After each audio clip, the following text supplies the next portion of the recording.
Hari ini tepat tanggal 22 Maret 2021 bertepat di Hotel Fairmont, Jakarta. Wali Kota Lubuk Linggau Bapak Haji SN Prana Putra Sohe tengah mengikuti rapat RUPS tahun buku 2020 dan rapat umum pemegang saham luar biasa PT Pembangunan Daerah Sumatera Selatan dan Bangka Belitung.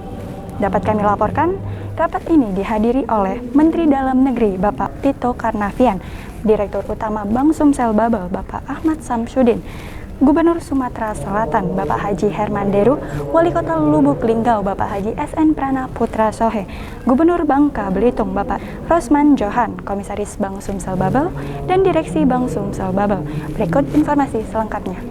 Direktur Utama Bank Sumsel Babel Ahmad Samsudin memaparkan bahwa pendapatan Bank Sumsel Babel sepanjang 2020 mengalami peningkatan sebesar 109%, 50% dibagikan sebagai dividen, 45% cadangan umum untuk pengembangan bisnis ke depan, dan 5% sisanya dialokasikan untuk mitra perusahaan. Pemerintah Kota Lubuk Linggau dalam RUPS ini mendorong agar Bank Sumsel Babel membeli salah satu aset yang ada di Kota Lubuk Linggau untuk meningkatkan penyertaan modal Kota Lubuk Linggau di Bank Sumsel Babel. Dengan adanya peningkatan penyertaan modal ini, tentu kedepannya dividen Kota Lubuk Linggau juga akan meningkat, sehingga dapat menambah pendapatan asli daerah Kota Lubuk Linggau. Wali Kota Lubuk Linggau SN Prana Putra Sohe mengatakan aset tersebut nantinya bisa dimanfaatkan untuk operasional Bank Sumsel Babel itu sendiri. Kita mengusulkan untuk menambahkan juga untuk peningkatan daripada penyertaan modal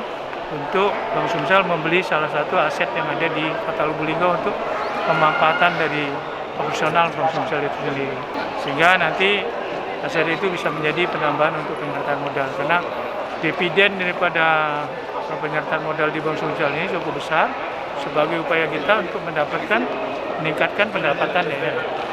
Gubernur Sumatera Selatan Herman Deru menambahkan, dari laporan keuangan tahunan yang disampaikan oleh Bank Sumsel Babel, para pemegang saham merasa bangga dan mengapresiasi kinerja Bank Sumsel Babel tahun 2020.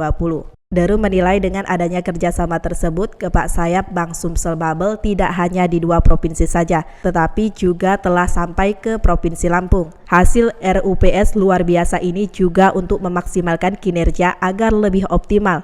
Perlu dilakukan penambahan 1 jabatan komisaris non-independen. Jabatan tersebut dipersembahkan untuk Provinsi Bangka Belitung. Para pemegang saham semua merasa bangga dan mengapresiasi kinerja Bank Sumsel Babel di tahun 2020. Perseroan mencatatkan laba tahun 2020 sebesar 552 miliar atau tumbuh sebesar 12,78% dibanding tahun 2019 sebesar 489 miliar. Untuk laba bersih setelah pajak tahun 2020 mengalami peningkatan yang cukup baik, yakni sebesar 423,6 miliar atau tumbuh sebesar 16,72% dibandingkan tahun buku 2019 sebesar 362,9 miliar. Pemirsa, itulah tadi liputan dari kami. Saya Mesalati Putri berserta kru kerabat kerja hari ini. Pamit undur diri, terima kasih dan sampai jumpa.